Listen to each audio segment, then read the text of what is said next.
Bienvenidos a UX al Suave. Este podcast es traído por Sueven Agency, la agencia especializada en experiencia de usuario. Bienvenidos a UX al Suave, un espacio donde hablamos sobre diseño e interacción en español y sin presiones. Hoy tengo el gusto de tener a Mariana Salgado, la reina de los podcasts. ¿Por qué comenzó UX al Suave? Bienvenida, capítulo 30. Un honor estar acá en un capítulo así como tan importante como llegar al 30. Sí, es increíble llegar al 30. De hecho, es como yo quiero a alguien especial en el 30. Entonces, yo traje a la reina de los podcasts de diseño e interacción al capítulo 30. Yo no me considero reina de los podcasts de diseño e interacción porque mi podcast es sobre diseño social y entrevisto a gente que hace diseño e interacción, pero también a otros que hacen diseño estratégico, diseño industrial, diseño de servicios, diseño como lo que quiero llamar, con todos los apellidos. Y de hecho es un gran tema ese, porque eso lo vamos a ver ahora. Todo el mundo piensa que tu podcast es de solo diseño e interacción, y no lo es. Y se nota que no lo escuchan todos los capítulos, ¿verdad? Los 350 que llevamos. Es increíble que la gente crea que solo es diseño e interacción, sino es muchísimas cosas más. Pero comencemos el capítulo con ¿cómo inició Mariana Salgado en el mundo del diseño? En el mundo del diseño, a mí me gustaba dibujar, me gustaba hacer esculturas. Entonces, en un momento me di cuenta que quería hacer una carrera universitaria y elegí una que tuviera que ver con esto de hacer cosas concretas en 3D y estudié diseño industrial hace muchísimos años en la Universidad de Buenos Aires, en el cono sur del continente. Y de hecho, eso es un buen tema porque nosotros, la mayoría viene de diseño industrial, diseño gráfico, diseño publicitario, y todos hemos ido como evolucionando a hacer o diseño de servicios, diseño de interacción, diseño social, de arquitectura de información, UX copywriting, ¿verdad? Y todos han ido como pasando por las épocas durante todo el año. No, que parte de la evolución también es porque en diseño industrial no hay mucho trabajo, ¿cierto? La realidad es que si hubiéramos encontrado un trabajo que valiera la pena hacer en el diseño industrial, seguramente no nos hubiéramos transformado en otro tipo de diseñadores, pero la industria en muchos de nuestros países no está desarrollándose de la manera que queremos, entonces hay poco lugar para el diseño industrial. De hecho, hablando un poco de eso, de tu trabajo, cuéntanos un poco qué haces actualmente. Yo creo que es súper interesante saber que no estás en Argentina. y qué es lo que haces en tu trabajo, porque es muy, muy, muy interesante y es parte de lo que tú hablas en el podcast. Entonces, eso es súper interesante. Sí, yo vivo hace 22 años en Helsinki, que es la capital de Finlandia. En el norte de Europa. Es uno de los países nórdicos y acá estudié, hice una maestría, hice un doctorado y después hace bastante tiempo que me dedico a temas de inmigración. Hace 10 años que empecé a trabajar con el tema porque me sentí que siendo una inmigrante latina como soy, con todos los beneficios que tengo y los privilegios por tener mucha educación, entre otras cosas, entonces era como un área donde podía llegar a contribuir. Y estoy trabajando en el Ministerio del Interior, adentro del Departamento de Inmigración. El Ministerio del Interior es como el organismo que coordina todas las iniciativas que tienen que ver con innovación e inmigración, relacionadas a la inmigración en el país. Entonces, mi rol como diseñadora es, el diseño de políticas públicas, y eso incluye, por ejemplo, mucho de lo que yo hago es pensar con los que van a crear las leyes o los diferentes documentos de gobierno, que a veces son como el plan de acción, a veces es una estrategia sobre algo. Yo pienso con ellos a quiénes es invitar y en qué momento. Siempre hay un momento que nosotros invitamos a, por ejemplo, a las ONGs, invitamos inmigrantes, invitamos a otras autoridades, a las municipalidades, a que nos digan qué necesitan y por qué, y armamos esta colaboración. Y todo esto es lo que yo de alguna manera diseño con mis colegas que son como los expertos en la sustancia, en inmigración, ¿no? Se podría decir que es más un diseño de servicio basado en la población con la que se maneja el lugar donde ellos necesitan, ¿verdad? Esos servicios o esas leyes, ¿verdad? A ser modificadas. Sí, digamos, la realidad es que el término diseño de servicios está incluyendo en este momento políticas públicas, procesos, servicios, colaboraciones y muchas otras cosas que son del ámbito de lo abstracto, digamos. O sea que en general cuando el diseño industrial es como el diseño textil de indumentaria, gráfico, es como bien concreto, el diseño de servicios se está usando como un concepto para englobar todo eso, otro que diseñamos que no necesariamente lo podemos tocar, digamos, como si fuera un proceso o una ley.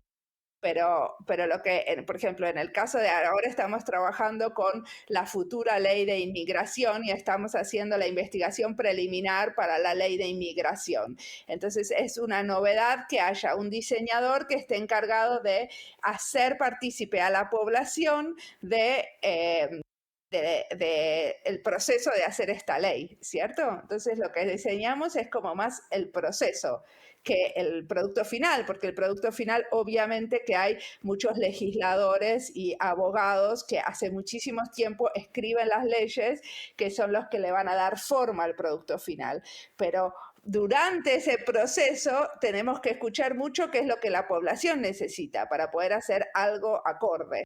Yo muchas veces lo explico como el tema de las bicicletas de la ciudad. Las bicicletas de la ciudad es un servicio, ¿no? Entonces, para eso necesitamos un diseñador de UX que va a hacer todo lo que tiene que ver con la interacción con cómo sacar la bicicleta, cómo hacer el mobile app. Después tenemos que tener el urbanista que nos va a hacer el trazado de la línea de bicicletas en la ciudad. Después tenemos que tener el diseñador industrial que va a tener que pensar en las bicicletas en sí, ¿no es cierto? El diseñador de UX que va a pensar en la página web, va a pensar en la aplicación de app y lo que quiera. Pero tenemos un diseñador de servicios que va a pensar en la totalidad de todo esto. Bueno, yo estoy en el momento en que se pone hay un papel que dice vamos a tener una red de bicicletas en la ciudad, o sea, en el modelaje de la política pública y no necesariamente en el momento de la implementación de esa política pública. Y ha sido muy difícil llegar hasta ahí, como, por así decirlo, diseñadora industrial, y cómo lograr un diseñador industrial llegar hasta ahí, ¿verdad? De solo hacer eso. Ha sido difícil ese camino de cambiar a pensar, oh, voy a hacer voy a hacer productos físicos, o voy a cambiar a hacer servicios, o voy a cambiar a hacer apps, ¿verdad? Que yo creo que eso es lo que todos se están moviendo a hacer, porque es cierto, hay muy poco trabajo en los diseñadores industriales. Pero vos crees que es muy difícil hacer ese cambio igual vos no ves el producto final y eso es un tema muy complicado para algunos, ¿verdad? Vivir sin el producto final, ¿verdad? Claro, o sea, no tengo como agencia sobre el producto final, ¿no? Porque antes como yo tengo un entrenamiento como diseñadora industrial, en principio podría tener como poder dibujar una silla del principio hasta el final, producirla, pero sin embargo con el tema de una ley, no, porque no soy, ¿no? Y no solamente eso, sino que aparte me cuesta mucho escribir en finlandés, entonces tengo posibilidades de influenciar en el proceso, pero no en el producto final. Pero sin embargo, obviamente el proceso modifica el producto final, ¿no? Por eso creo en mi trabajo. Pero sí ha sido difícil, yo creo que tiene que ver con que el diseño se está cambiando en como los ámbitos de influencia, y hay diseños y diseñadores en muchos ámbitos nuevos. Y lo importante es entender cuáles son las capacidades de uno, porque no es que, o sea, yo tenía como en mente ir a trabajar a un ministerio en la creación de políticas públicas. Nunca se me hubiera ocurrido en la vida eso, y menos cuando empecé mi carrera de diseñadora. Pero me parece que tiene que ver con algo que a mí me interesa, que es como pensar en las grandes líneas de trabajo. Como me cuesta muchísimo, por ejemplo, hay diseñadores que son maravillosos pensando en los detalles de la realización y la implementación, y yo no tengo concentración para esas cosas y no me sale. Sin embargo, pensar como en la estrategia y en las visiones es algo que me sale más naturalmente, entonces el pensamiento abstracto me resulta más familiar, y bueno, por ahí, por esas cosas, fui cayendo en donde estoy ahora. Hay que ver dónde me lleva después la vida. A otros 300 capítulos de diseño y diáspora, ¿puede ser? También puede ser. Bueno, yo creo, en el trabajo donde yo estoy, las posibilidades que tengo de acción son como bastante pequeñas y limitadas, y todo el tiempo está como mi trabajo en ver y acompañar a mis colegas para ver en qué momento puedo hacer una intervención de diseño y ayudarlos y contribuir con diseño. Y por eso para mí ese trabajo se complementa mucho con el podcast de Diseño y Diáspora, porque en el Diseño y Diáspora yo soy como el motor del proyecto, soy como la principal y hago lo que quiero, como quiero, o sea, como tengo mucha más libertad, ¿no? Porque elijo con quiénes trabajar, cuándo, y esa complementariedad de esos como dos proyectos laborales muy diferentes, para mí me funciona muy bien, ¿no? Como puedo tener un rol mucho más de acompañante en uno y acompañar con diseño procesos que no necesariamente son de diseño, y en el otro tener un rol como más activo. Súper activo. De hecho, yo no sabía que había más gente detrás de Diseño y Diáspora. Yo me di cuenta hace poco, conste, ¿verdad? O sea, yo pensé que era todos los artes, vos los Pero hacías. Digamos, todos los yo capítulos pensaba. yo digo, muchas gracias por la música, gracias por la edición. Nosotros tenemos un equipo bastante grande, y aparte de eso, por ejemplo, ahora estoy haciendo muchas series en colaboración con otros, donde somos dos los que entrevistamos. De hecho, podríamos comenzar con Diseño y Diáspora. ¿Cómo comenzó? Esto va a durar como una media hora, pero... No, te cuento.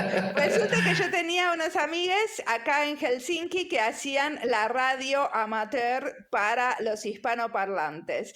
Y me convocaron a mí, me dijeron, che, ¿no querés venir a hacer la radio con nosotros? Y ellos siempre estaban entrevistando a los artistas hispanoparlantes. Y yo dije, bueno, muy bien, yo voy a hacer la radio, yo voy a entrevistar a los diseñadores, porque es un tema que me interesa.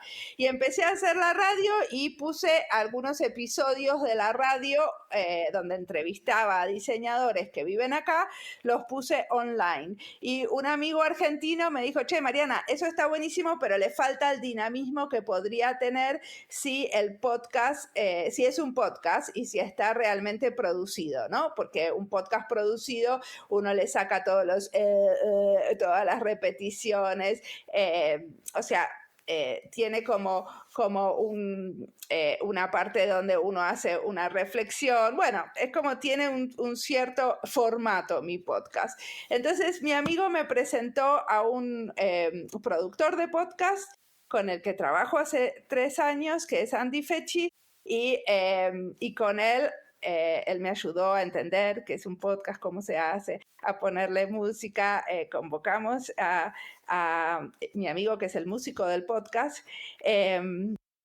Y bueno, hicimos muchísimos experimentos. Antes yo, cada vez que empezaba una serie, tenía que escribirle al músico cómo pensaba que eran los sentimientos alrededor de esa serie. Y bueno, ahora por suerte lo simplificamos un poco más. Y ahora también son dos diseñadores de sonido. Sigue estando Andy Fechi, que es el productor y el diseñador de sonido, y después está Julián Pereira. Y aparte de eso tenemos una community manager que es mi hermana, con la que tengo 22 años de diferencia, es mi hermana menor, que cuando vio lo torpe que soy usando Instagram me dijo, deja, esto te lo hago yo, no te preocupes. Y así es que tengo una community manager maravillosa. Y también está Laura Barino, que se encarga de documentar. Entonces cada vez que yo pregunto en el podcast qué tipo de ¿qué te inspira? ¿Qué le recomendás a la audiencia? Tenemos una lista muy grande de libros, películas, podcasts que están escuchando los diseñadores sociales de hoy en día. También hacemos eso. Y bueno, y diferentes personas también que nos van ayudando con otros tipos de cosas, ¿no? Porque ahora estamos sacando esa serie de libros que son como compilaciones temáticas de entrevistas. Hicimos uno de diseño y salud con 25 entrevistas de diseño en salud y después hicimos otro sobre diseño y laboratorios de innovación y ahora estamos sacando, ahora está en imprenta. Esto es una primicia, está en imprenta Diseño y Territorios, que se trata de cómo los diseñadores colaboran con comunidades indígenas, afroamericanas, rurales de distintos países en Latinoamérica y en Centroamérica. Y eso se va a llamar Diseño y Territorios y está en imprenta, así que pronto lo vamos a poder compartir. De hecho, es curioso porque en ILA, no me acuerdo el nombre de la persona, una de las charlas, uno de los primeros días, fue una chica de Guatemala que ella utilizó la simbología, no sé si lo viste, que utilizaba la simbología maya, creo, sí, maya, para un sistema de diseño para un municipio en Guatemala. Ah, mira. Una belleza, una belleza. Te puedo pasar el nombre. Ese no lo vi, pero tengo alguna diseñadora guatemalteca está en el libro. Lula Capriel. Y la editora que me ayuda con los libros es Jessica Arizalde. Y, o sea, ella también es parte del equipo de diseño y diáspora. Ahora, es curioso porque este tema lo hablamos en Gila, Mariana y yo. Mariana se murió cuando yo le dije que nosotros no editamos. Después de grabar, digamos, no tenemos el intro y el cierre de UX al Suave.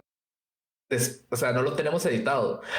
UX al Suave es tan al suave que siempre se graba seguido. Ese es un secreto del capítulo 30. ¿No le sacás las cosas que nos repetimos, ese tipo de cosas? No, sí, eso sí, se edita, digamos, como el sí. O un gato, sí, o un perro, o una moto. A veces no se logra porque como donde todo se graba mediante una plataforma virtual, muy pocos capítulos se han grabado en un lugar, digamos. Entonces es divertido porque sí lleva mucho tiempo en quitar todo eso, pero no se corta, paramos aquí, después seguimos. No, va seguido. Y eso ha sido como una parte también de UX al Suave de que lo ha hecho tan único. ¿Por qué? Porque es como más humano. Eso es lo que el feedback de la gente es como que dos amigos me estén hablando. Total. Pero yo cuando grabo igual que vos, ¿eh? Yo grabo una conversación seguida, después le meto lo del medio y después le meto lo del final. Pero como yo grabo una conversación exactamente como estás haciendo vos. Y es súper cool escuchar que igual yo no soy muy relajada, mismos. Entonces no me sale ese broma.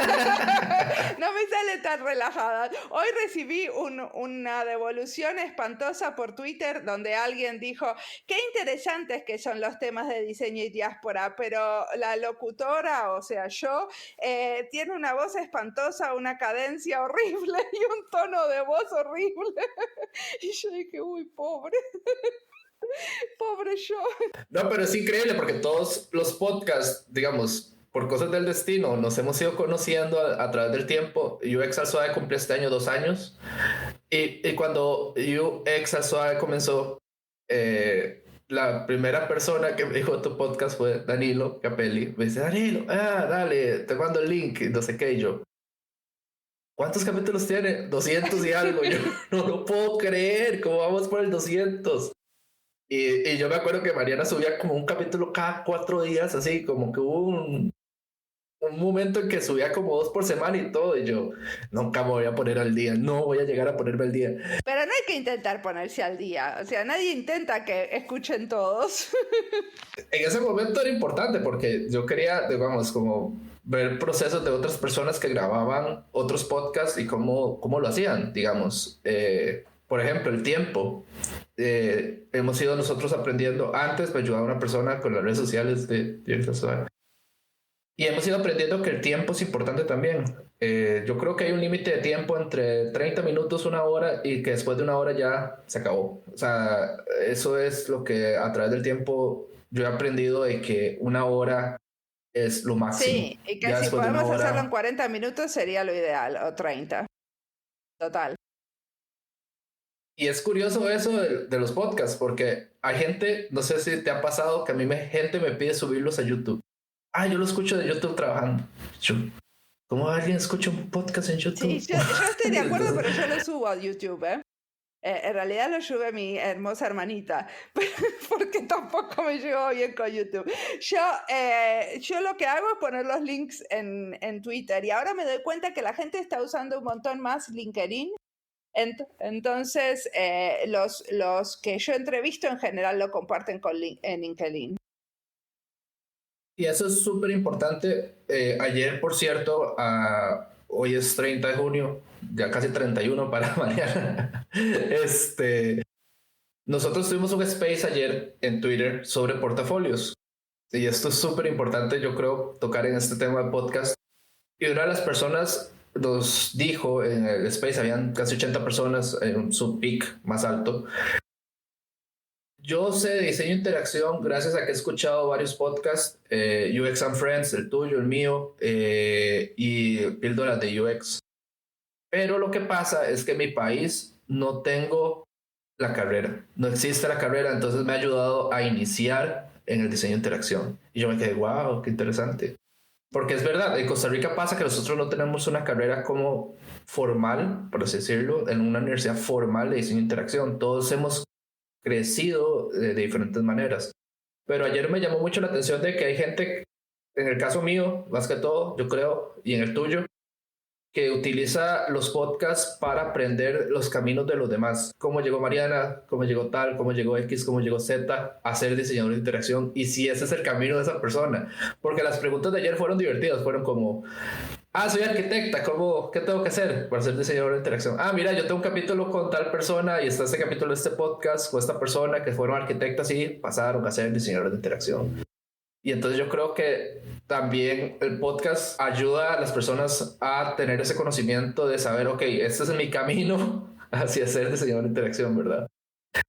Bueno, el podcast es parte de la actualización profesional y de la educación no formal, ¿cierto? Y la realidad es esa, y que mientras no haya mucha educación formal en diseño de interacción, siempre va a haber un lugar para la cantidad de podcasts que hay, porque, por ejemplo, en el grupo que nosotros armamos una red de diseñadores hispanoparlantes dedicados al podcast, o sea, que tienen su propio podcast, y en ese grupo de los 23 que éramos había como no sé, como si te dijera 20 solamente dedicados al diseño de interacción. Y eso tiene que ver con que justamente que como no hay tanta educación formal, se necesita más pilas y más energía en la educación informal.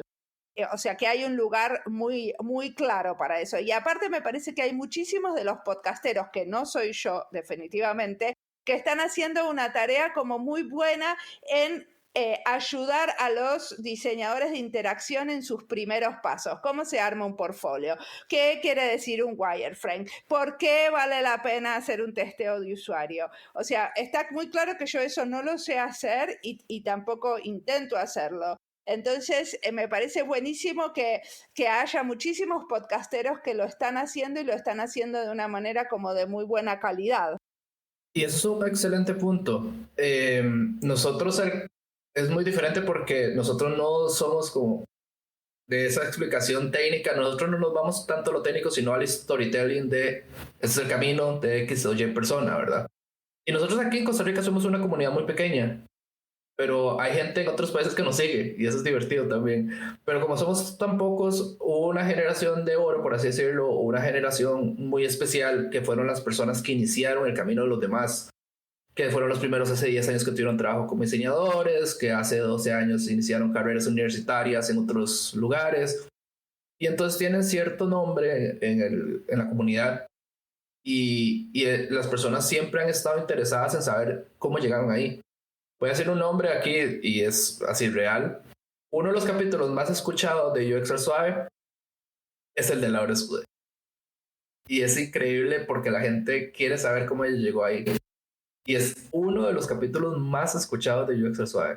En 2 años ha sido increíble cómo ese capítulo, aún así salió hace bastantes meses, la gente lo sigue escuchando, la gente lo escucha. Y según las métricas de Spotify, son las personas que llegan al podcast de primero, llegan a ese y se quedan por 2 más. Pero, digamos, la mayoría llega por el de Laura Escudé, a saber cómo ella llegó ahí, ¿verdad? Pero eso está buenísimo. A mí, por ejemplo, uno de los capítulos más escuchados, porque eso habla mucho de qué es lo que está buscando tu audiencia adentro de tu podcast.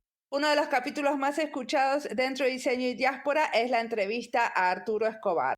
Que Arturo Escobar es un antropólogo y un teórico que está como escribiendo mucho sobre, por ejemplo, los últimos libros fueron sobre el diseño para el pluriverso y escribe mucho sobre el diseño en general y es como alguien en los que muchos investigadores en diseño de hoy en día se basan y se inspiran.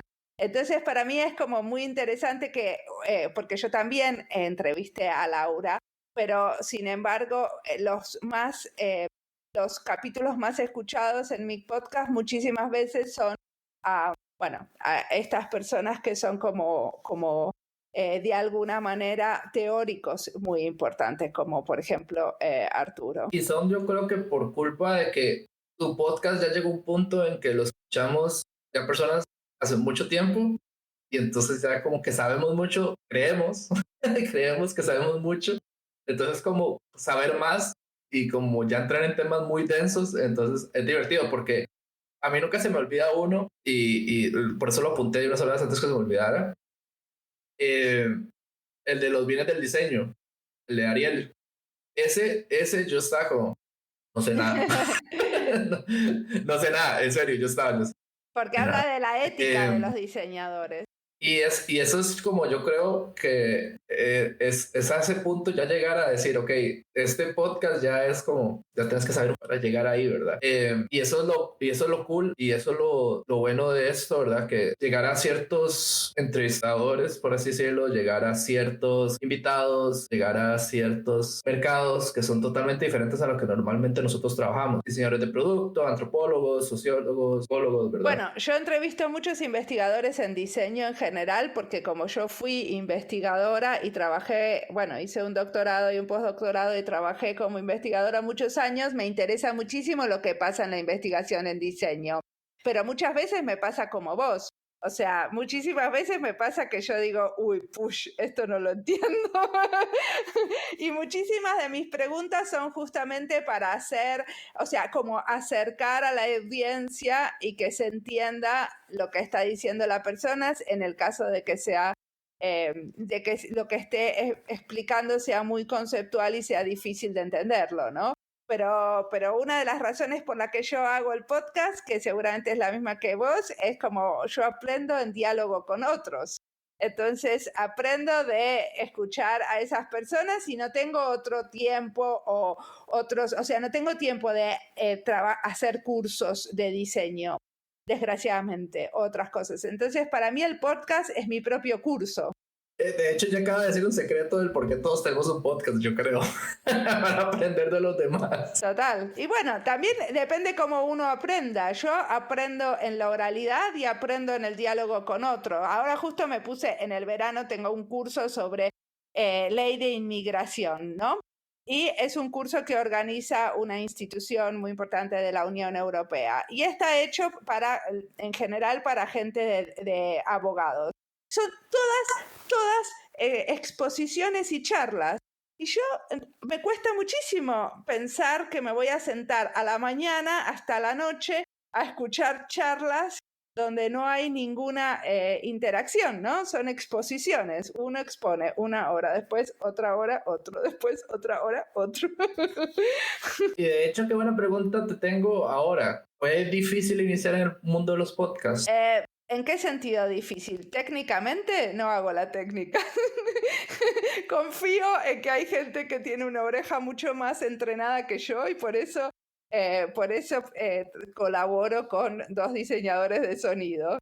A mí no me resulta, a mí me gusta charlar con la gente. Supongo que no sé si se puede decir que fue difícil. No, para mí no es difícil. Para mí disfruto mucho de la charla. Entonces me es fácil charlar. De hecho, es curioso porque yo no sabía cómo había iniciado. Entonces, ahora escucharlo, digamos, te comiste, digamos, la parte que todos los demás, yo no voy a decir que otros podcasts, entonces, que nos tuvimos que comer de aprender a usar herramientas de edición de audio, de esto, de lo otro.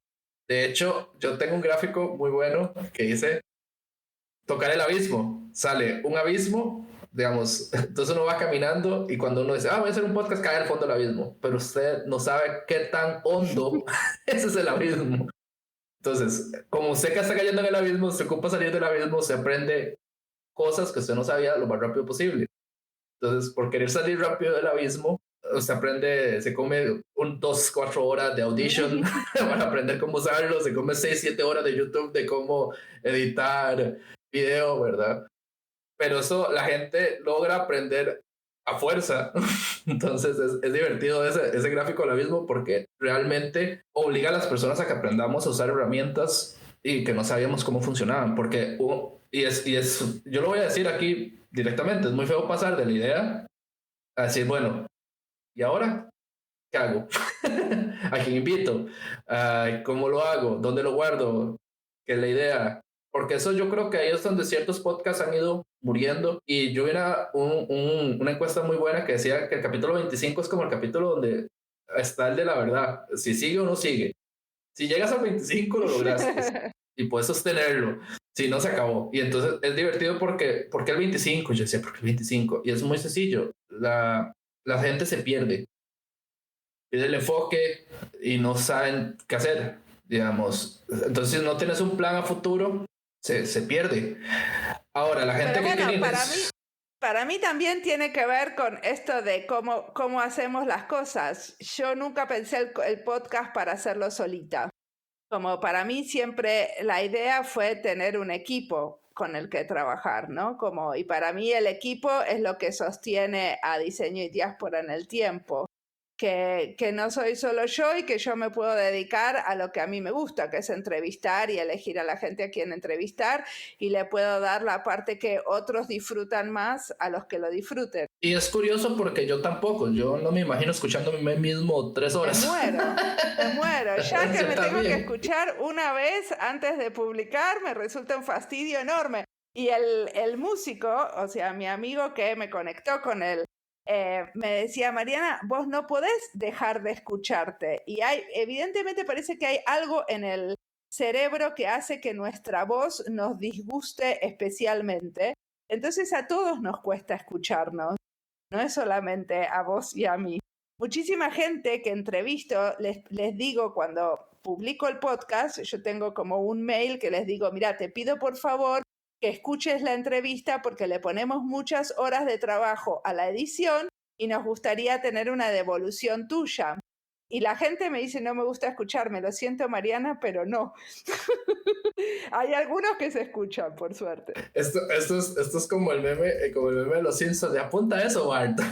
Me sentí exactamente igual con eso del correo yo. Pero bueno, a mí lo que me interesa también en este momento es como desarrollar todos los servicios alrededor de diseño y diáspora, y que diseño y diáspora no sea solamente el podcast, sino que sea esta lista que mantenemos todo el tiempo de material sobre diseño social, ¿no? Como de material bibliográfico, podcast y otros materiales de diseño social, que sea también la página web, porque hay como 2.000 personas por mes que están consultando la página web con los links que uno agrega al trabajo de las personas que entrevisto, y también los libros, ¿no?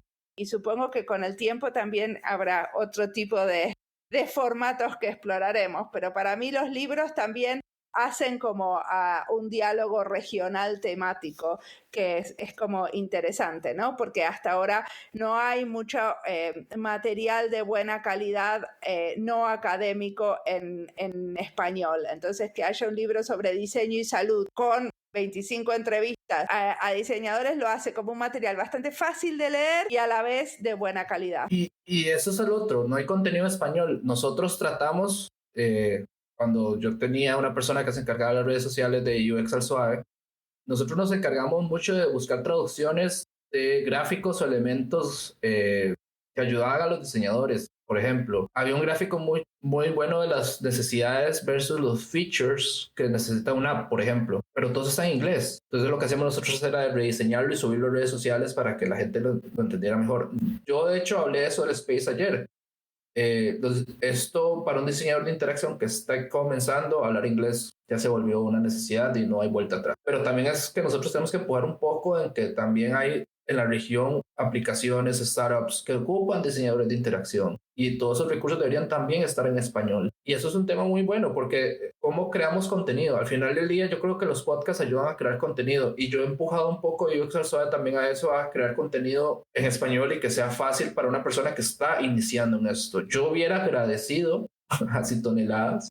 Hace 11 años tener comenzando los podcasts no existían, pero tener algo como, ok, voy a escuchar todo esto para saber qué me espera, a qué voy, qué me espera cuando mi jefe me dice, hey, no, esto no sirve, chao, o qué me espera si quiero trabajar en otra cosa. Pero totalmente, pero aparte los podcasts tienen eso de la accesibilidad, porque la gente los puede escuchar mientras está corriendo por la playa, o mientras está lavando los platos o lavando la ropa. Entonces, lo que hace también es que se abran nuevas posibilidades, nuevos espacios de aprendizaje que antes no existían. Entonces, también como darle un lugar a la oralidad en los relatos del diseño y hacerlos más accesibles a todos es parte de lo que estamos haciendo los podcasteros en diseño, ¿no? Y hablando de eso, ¿cuál ha sido la entrevista más difícil que te ha costado hacer? La entrevista. Hila, ahora dice Hila. Bueno, yo creo que la entrevista que más me costó hacer justamente era la que hablaba antes, la de Arturo, porque tenía como mucho, lo admiro mucho y me interesa mucho su trabajo, y entonces tenía miedo de no tener buenas preguntas. Entonces lo que hice es hacer un poco de llamar a varios que conozco que también trabajan y están alrededor y trabajan con su trabajo, y les pregunté, ¿qué le preguntarías a Arturo? Entonces ellos me mandaron preguntas, y me parece que eso estaría buenísimo hacerlo más, ¿no? Como preguntarle a otros qué les preguntarían a una persona específica. Lo que pasa es que muchísimas veces, por ejemplo, a mí me gustaría más, no solamente eso, sino pedirle a la gente que después que yo hago una entrevista me hagan un comentario sobre la entrevista, y lo traté de hacer y la gente no tiene tiempo, y muchos no tienen tiempo. Entonces es como difícil renovar el formato o hacer del podcast un formato un poco más interactivo, porque muchos están con mucho trabajo, y bueno, es un compromiso esto del podcast, ¿no? Nosotros le ponemos las pilas, pero no para todo el mundo es una prioridad producir contenido. Y creo que los podcasts deberían de buscar una forma más fácil, las plataformas, ¿verdad? Apple Podcasts, Spotify, de tener una forma de dar feedback más fácil, dejar comentarios más fácil. Yo creo que también hay como, hola, ustedes tienen diseñadores de interacción, pueden hacerlo fácil. Yo creo que también esa es la otra parte, porque en YouTube a veces sí recibimos feedback muy bueno y a veces malo, ¿verdad? Ahí B, pero normalmente es más A que B, por dicha. Si no, ya no seguirían esto, definitivamente. Pero en YouTube ha sido más fácil eso también, porque la gente puede comentar como, mira, qué bien, yo soy diseñadora gráfica igual que Lucía, qué excelente, ya ahora sí sé que yo puedo cambiar de carrera. Te voy a dar los ejemplos típicos. Yo no conocía, yo escuchaba de Danilo, pero Danilo yo no sabía que él había comenzado así. Qué bueno que todavía siga trabajando en esto después de tantos años. Porque también hay mucha gente, y es curioso, que cree que esto es una carrera que es para gente joven y se acabó. O sea, se te acabó la carrera a los 40 y se murió, ¿verdad?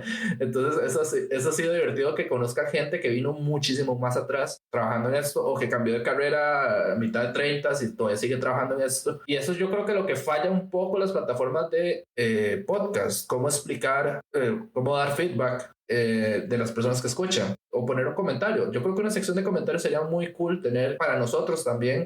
Bueno, Anchor tiene la posibilidad. Yo alguna vez puse preguntas, pero la verdad es que no recibí muchas respuestas. Y lo que nosotros estuvimos haciendo sistemáticamente es haciendo preguntas a nuestra audiencia. Entonces tenemos por lo menos 5 o 6 blogs escritos a partir de 10 preguntas que le hicimos a nuestra audiencia y las respuestas. Y otra cosa más que estuvimos haciendo, que todavía no tuve tiempo de publicar, es una encuesta en cómo se usa el podcast en la educación formal de los diseñadores. O sea, cómo los profesores de las diferentes universidades están usando el podcast como un material bibliográfico para enriquecer sus clases.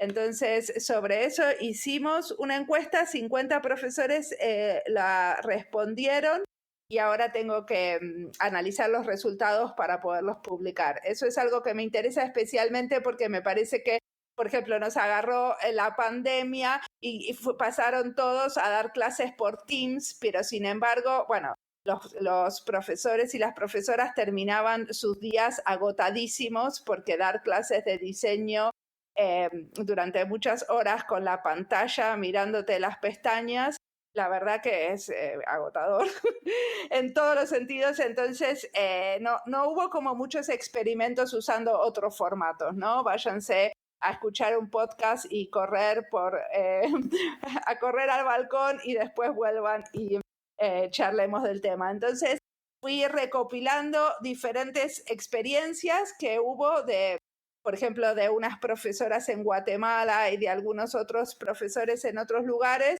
y estuve escribiendo artículos para mi blog sobre eso, y aparte hice esta encuesta que es la que todavía me falta analizar, y con eso quiero seguir porque me parece que hay como muchísimo más lugar, y lo que está pasando con el podcast es que son las nuevas generaciones las que lo están escuchando. No sé cómo son tus estadísticas, pero seguramente muy parecidas a las mías, que los que más escuchan tienen menos de 35 años y los profesores y las profesoras tienen más de esa edad. Entonces, como ellos no escuchan tanto podcast, no recomiendan a sus alumnos necesariamente, y los pioneros que sí recomiendan están haciendo experimentos interesantes que vale la pena visibilizarlos, porque también es una manera de propagar que se use más el podcast y se legitime como una manera de aprender. Buen dato ese.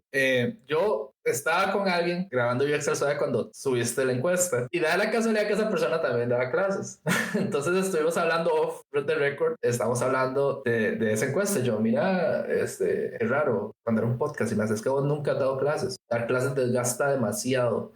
Y entonces yo mando un podcast. Y después de eso, por cosas del destino, yo creo que alguien vi que comentó ahí cuáles son los podcasts que recomiendan o algo así fue. Y después en un feed jam de Figma, una profesora etiquetó UX al Suave.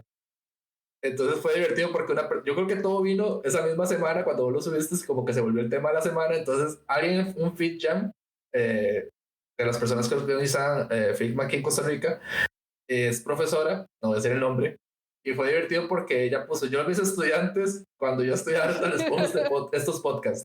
Entonces son diferentes temas. Entonces cuando me preguntan, profe, yo soy contadora, ¿qué hago? Tome, está este. O quiero saber más de Scimaps, no sé qué, tome, aquí está este otro. Y es curioso porque es cierto. Yo creo que la gente joven ha sido la que ha empujado ese cambio de paradigma un poco de la educación también. Y yo creo que no ha cambiado tanto el tema de que se vuelve aburrido, un montón de presentaciones y todo, y se vuelve súper cansado versus sí, vayan a correr y escuchen un podcast y vayan a aprender un poco. Y es cierto, porque en mi edad ahora me metí un poco a Spotify, el dashboard de Spotify para podcast. Te voy a dar un dato súper divertido. UX al suave, el 50% de UX al suave lo escuchan de 28 a 34 de edad, ¿verdad? 0, 45, 59. 0. Y de 60 para arriba nadie. Dicen, no, yo no voy a escuchar eso. Pero mira este dato. La mayoría son mujeres. El 69% son mujeres. Y les gusta Bad Bunny. Sí, yo tengo algunos más grandes. Se ve que como soy más vieja, llego más a los viejos.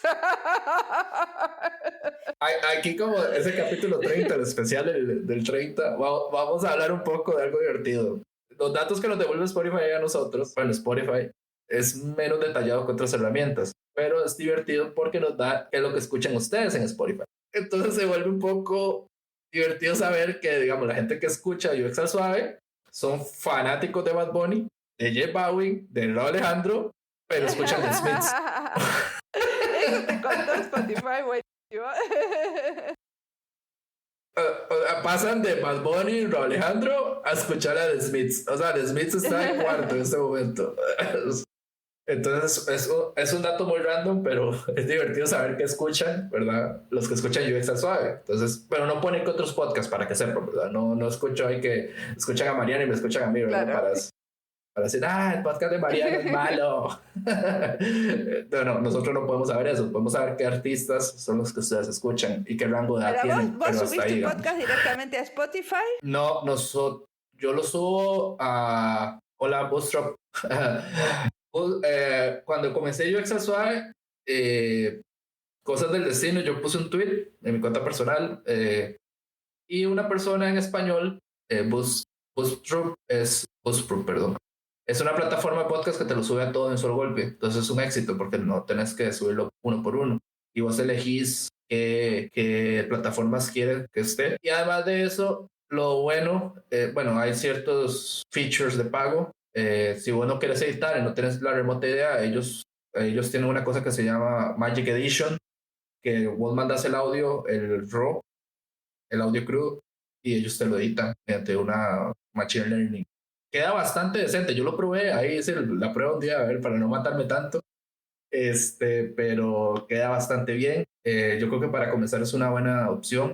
Y tienen también otra herramienta que es bastante buena. Roberto Remedios me regañó un día porque no tenemos transcript en UX al suave.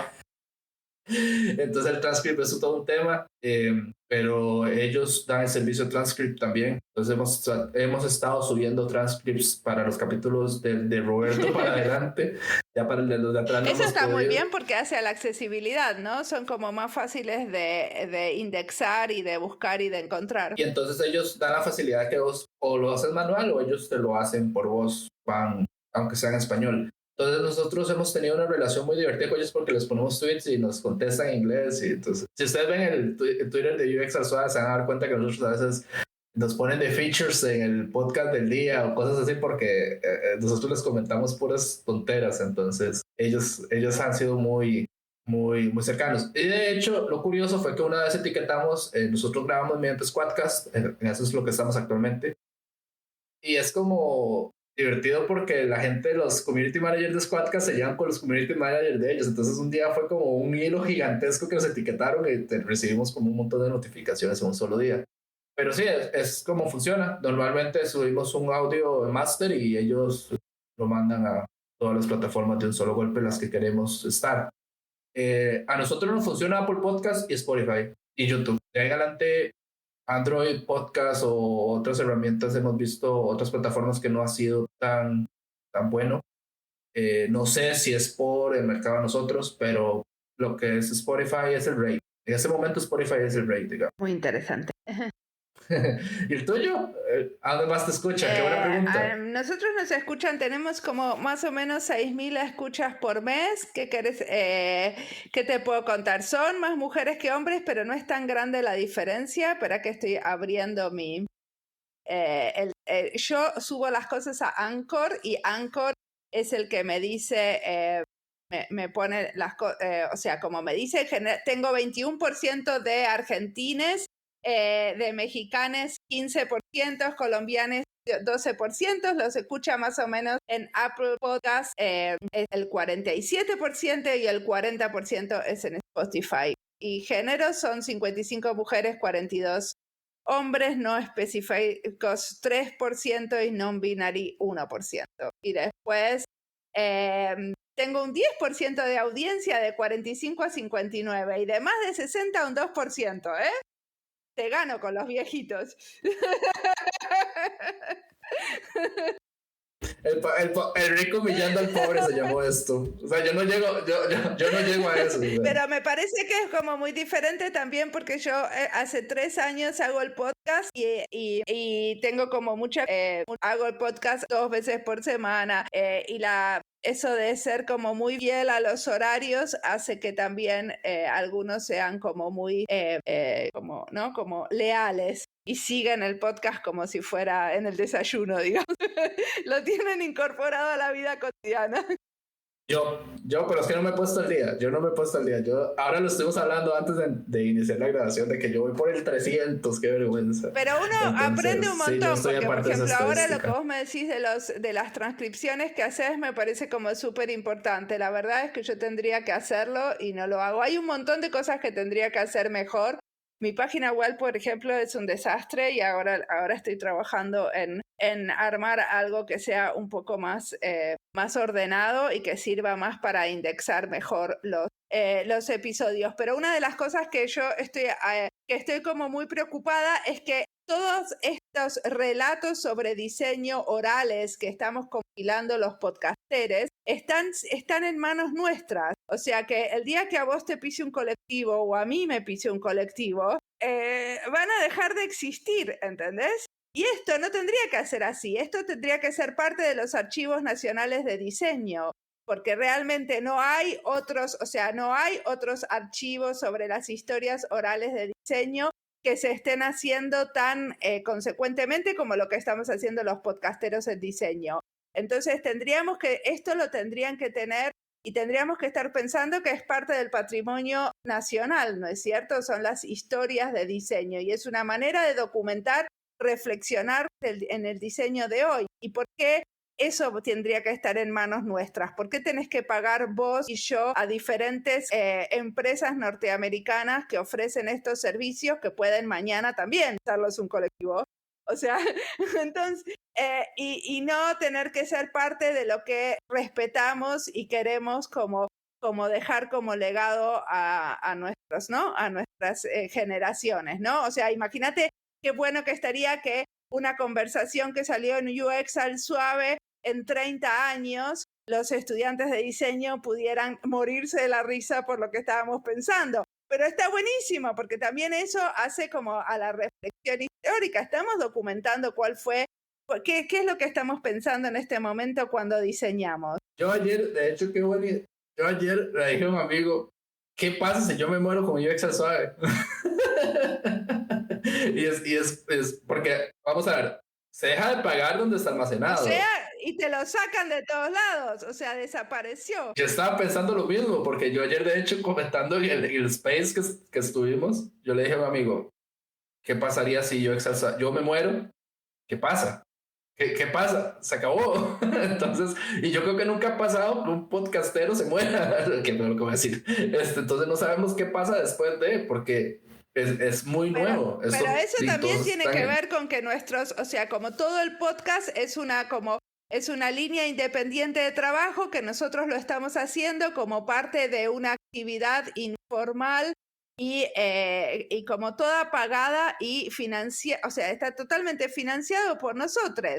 Y eso es un error conceptual, porque eso tendría que estar financiado por nuestros gobiernos, por nuestras regiones, y tendría que ser como, de hecho estamos dando formación y actualización profesional de manera gratis, ¿cierto? Y que eso no tenga como ninguna financiación, no solamente eso, sino que aparte nosotros estamos financiando eso porque estamos pagándole a todas estas plataformas que nos están permitiendo distribuir y facilitar toda esta información. Eso a la larga no tiene, o sea, está mal pensado. Yo estuve trabajando con la gente del Archivo Nacional, en el archivo de la Universidad de Valencia, y les doné 200 podcasts para que ellos justamente indexen y archiven como parte de lo que hacen en la universidad, y espero que después que hagan eso con los próximos 200, ¿no es cierto?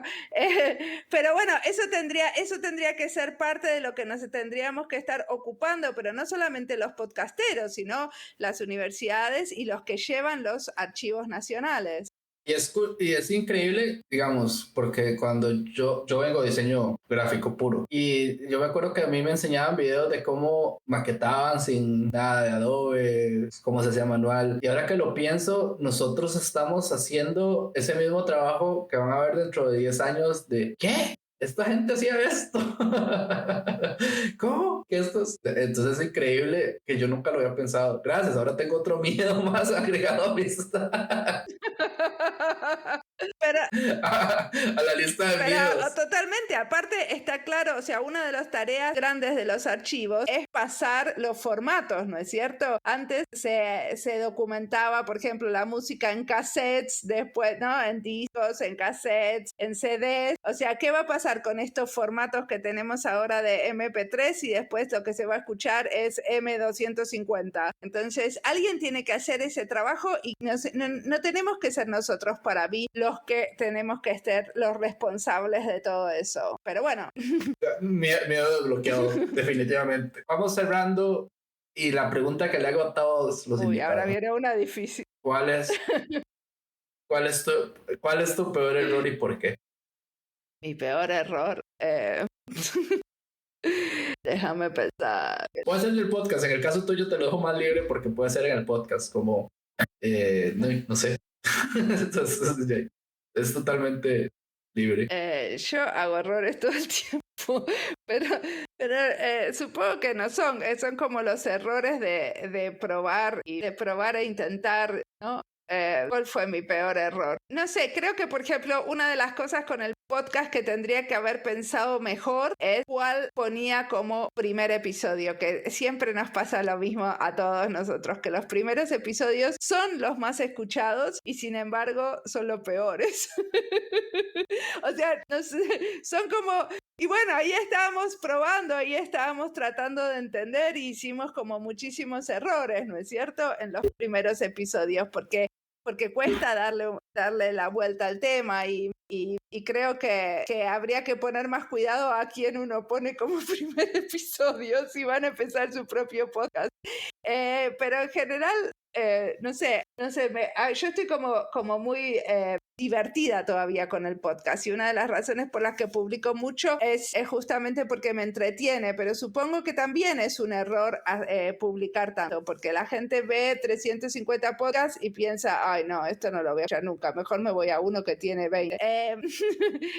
Por lo menos lo entiendo del principio al final. Me parece que eso es algo que definitivamente tengo que trabajar en, hacer menos cosas, pero de más calidad y tomarme más recreos y más pausas. En este momento el podcast está en una pausa y tenemos 2 semanas de pausa, pero me parece que tendría que tener más silencios y más pausas en general en mi vida y en el podcast también. Es curioso porque nosotros lo hacíamos por temporadas. De hecho, UX al Suave por lo mismo se hace por temporada, para darle pausa suficiente y que no sea tan pesado conseguir la gente, pensar los temas, ¿verdad? Porque hay temas que se ponen de moda como por tiempo. Yo me he dado cuenta de eso también, como hay gente que portafolio es un tema, o se puso muy de moda que existen herramientas de diseño con Machine Learning, entonces nos vamos a quedar sin trabajo. Entonces, como que temas se ponen muy muy de moda durante el tiempo. De hecho, curioso, si ustedes escucharon hasta este punto del podcast, ya se dieron cuenta por qué la confusión que el podcast de Mariana no es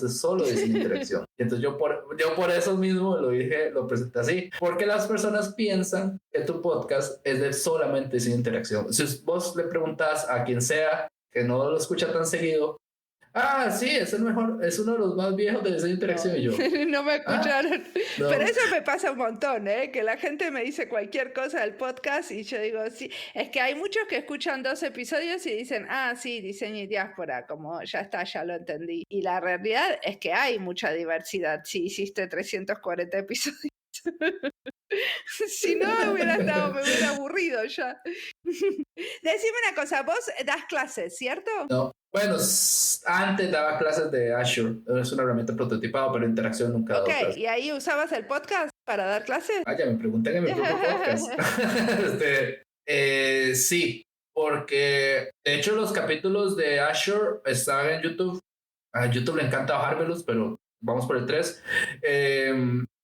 Bueno, recapitulando un poco, porque Azure ha sido una herramienta de prototipado muy avanzada que tiene una curva de aprendizaje muy alta. No existen casi personas que lo manejen bien, pero hay empresas que tienen legacy files, archivos muy viejos, que ocupan darle mantenimiento a sus prototipos o necesitan prototipos realmente muy avanzados que Figma no logra todavía llegar ahí. ¿Por qué lo hablo de una sola vez así directamente? Porque Azure permite guardar datos de un prototipo. Se ve muy real, se ve realmente real, pero tiene una curva de aprendizaje muy alta. Entonces en UX Suave hemos estado dando cursos basado en un curso donde yo trabajaba, que yo también le di cursos a las personas que trabajan ahí, de cómo hacer un prototipo, cómo importar desde Sketch, Figma, etc. Y sí, UX Suave, una vez alguien me preguntó en YouTube, ¿cómo comienzo? ¿Cómo comienzo en diseño de interacción? Entonces yo mandé el podcast de UX Suave porque me pareció correcto, porque los primeros 4 capítulos de UX Suave, si las personas los han escuchado, se van a dar cuenta que son 4 personas que vienen de diseño, pero no de diseño específicamente gráfico. Primero es un arquitecto, el segundo es una diseñadora gráfica de imprenta que pasó a digital, la tercera es una persona que es diseñadora gráfica que pasó directamente a digital, y la cuarta persona nunca vino de diseño. Entonces, si vos te das cuenta, los primeros 4 capítulos de UX Suave son personas que cambiaron su camino a mitad de edad, dijeron, no, ya yo no voy en esto, ya esto no me gustó. Entonces, han pasado esa etapa y entonces sí lo he recomendado, pero en esa forma, digamos. Y donde daba clases, donde trabajaba también yo dijo, donde trabajo ahora también, hay mucha gente que ha llegado a que, yo quiero estudiar esto, pero soy web developer, puedo, o soy email developer. Entonces, de hecho vienen conmigo porque saben que tengo un podcast y eso ha sido divertido porque es como inicio yo, escúchelos, después hablamos. Pero eso ha sido también una evolución un poco de UX Suave, que se ha vuelto la herramienta. Yo también he escuchado eso, que se ha vuelto la herramienta de las personas para iniciar en diseño de interacción, más que todo aquí en Costa Rica. De qué hago, cómo lo hago, qué tengo que hacer, cuáles son los caminos que puedo elegir, pero sí he escuchado eso. UX Suave no tiene tantas escuchas, porque de hecho el ratio de subir el capítulo se vuelve algo pesado. Andamos abajo de 500, pero lo que pasa es eso, mucha gente lo escucha porque está comenzando diseño interactivo. Claro. Gracias, Mariana. Gracias a vos, muchísimas gracias por invitarme a tu podcast, un honor estar acá. Esta es tu casa, cuando quieras. Vengo todos los días.